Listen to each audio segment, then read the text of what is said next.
Okay. Good morning everyone. Good morning. Ako ang inyong tour guide karon. Magpuyog ta for more than 1 hour Padlock ni. to visit the six designated stop here in the island. Ako po si Kuya Gonzalo. Gonzalo. Lamanok Island has been dubbed as the cradle of civilization of all due to various archaeological artifacts that have been discovered. And besides, Lamanok Island also being declared by the UNESCO as global geosite in Anda. Tungod ni ining mga artifacts. Doon tulog ka mga artifacts dinhi nga within 30 minutes to 45 minutes ato sila makita within our two eyes. Unang artifacts po, unang destination ang karaan na Pinta Saracuan. And based on the initial statement from National Museum Personnel, one of the three historic craft painting in the Philippines in Lamanok Island. Isa sa prehistoric craft painting. Isa sa Spain, isa sa France, tulo lang sa Pilipinas. Next artifacts, the fossilized giant clam. Higanting taklobo na naka-attack sa rock, and based on the close study from the archaeologists, this giant fossilized clam 1,000 million years. And the next artifacts, the different ancient wooden coffins, mga karaang lungon, o sa sulod sa maong mga lungon, different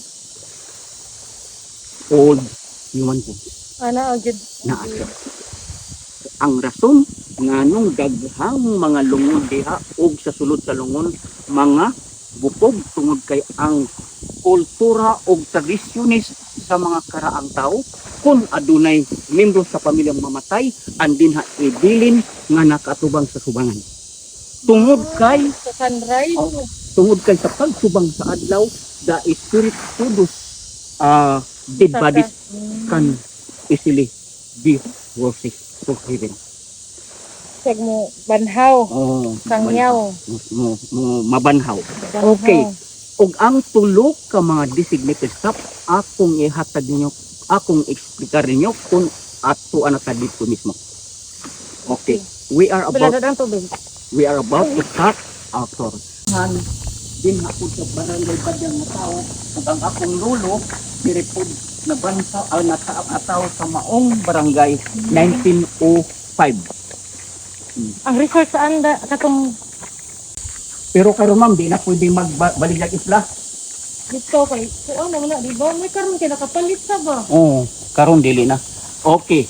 Paingon ta karon sa unang destination, Red Hematite Painting over there. Painting. Kabila picturean sa kabila na sa kabila. Ana diha ka na. 1 2 3. May bantay ulo, oy! Bala ka dira. Mas videoan bilo. Ay balik na lang. Hawa, bantay ulo daw, bantay.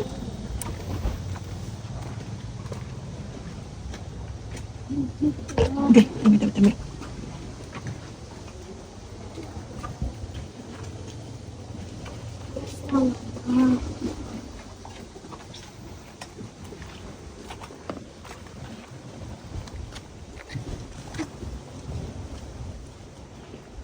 Ano yung ulo sa namin?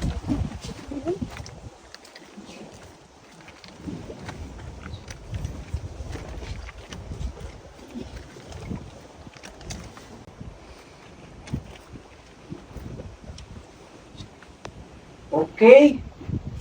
Very historic house. Last April 5, 1966, at unay tinipling pandemya nga niabot sa Kandihay, Bohol. Daghang nangamatay nga taga Kandihay tungod sa maong pandemya. Ang ngalan sa pandemya, cholera. Kining cholera very dangerous, continuous exit from our mouth and continuous vomiting. So no other way, people should come to die because during that time 1966 wala pa available nga medicine how to stop that.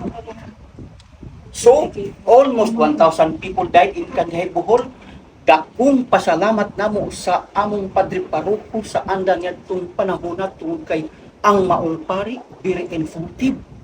He heard information that after kandihay isunod ang anda nga gusto usab nga mukuha sa kalibong tawo nga taga-anda. Unsa iyang gibuhat, gabutang siya krus diri to drive away the bad spirit of cholera.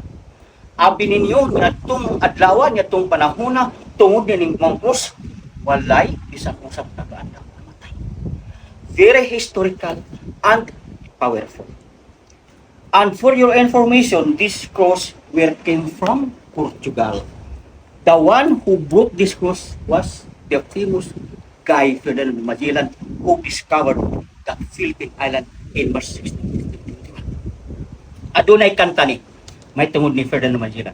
In March 16, 1521, Magellan discovered the Philippine Island. They're sailing the night across the big ocean until they saw as Limasawa Island. The first island landed by Magellan and his group, Limasawa, belongs to Southern Native. Holy. And the first mass was held there. And after sa unang misa nga giheld sa Limasawa Island, Magellan and his group came here in Lamanok Island and brought this cross. And the original position of this cross was there in Siaman's Cave, which is one of our destination today. Apong itulog niyo kung saan asa ni giugbok ni mga kursa.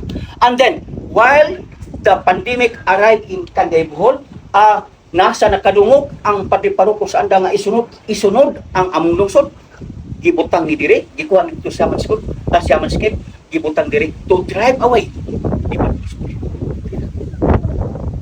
Very, very historical. It was April 5, 1966.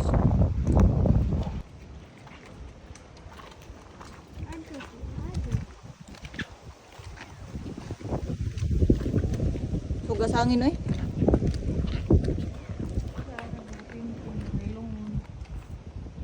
Okay. Karon sa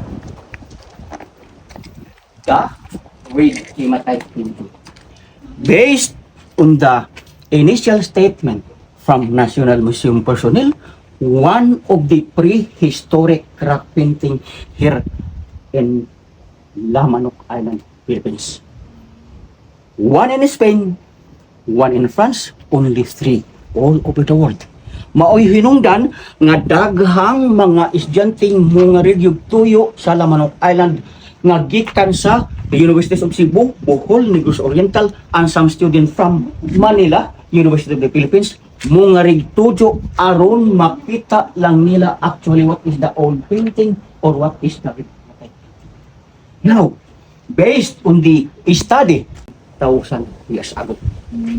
And there were 3 elements, tulo ka elements ang gigamit sa maong pagpinta. The juice of the tree, the blood of an animal, and iron oxide. Mix it together, gihalog maayo, ngadtong mahalo na, gihumol ang ilang mga tudlo, o nagpinta na sila sa rakol, atong tan-awon, very clear, ma'am, very clear that those were fingers of a person. Fingers. Yeah. O dunay meaning ang maong pinta.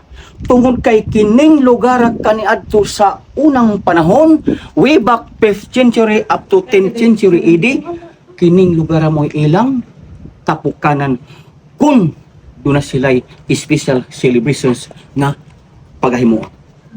Kunja ang mga tao kaniadto dili makabasa, dili makasulat. So nagkolekta sila aning tulo ka elements, the juice of the tree, the blood of an animal, and iron oxide, o gisagol nagmaayo, niyadtong masagol na, gihumol ang ilang mga tudlo, o nagpita na sila sa rakol, o ang buot ipasabot ani, we were here, ni ami, sa pagtipon-tipon, hiusa, for that very important celebrations. Very strong painting, ma'am, tungod kay in 2015, there was a very strong typhoon named Queenie. Wind direction gikan diha o kining lugar basa ni tungod sa tubig ulan, pero naapagihapon ang pinta. So very strong nga pagkapinta. Strong day kaayo ning blood of an juice of the tree, blood of an animal, an side. Okay, another painting over there. Unya kini ma'am, mo ni karaang lungon. Mga lungon sa karaang tao. Ug ang bukog ani gidala sa National Museum, Tagbilaran City for preservation. Oh, mao di ay kung last time baka pa manigbukog Oh, ya. gidala ma'am. Daghan di mura po ang gero. Daghan di po po ato ni. Line of fingers na ang mga guhit sa ilang mga tudlo. Maog yapon ang meaning we were here. Daghan day kay ni Andy ya. Oo ma'am, daghan sila magitapok. Kung maghimog, i-abire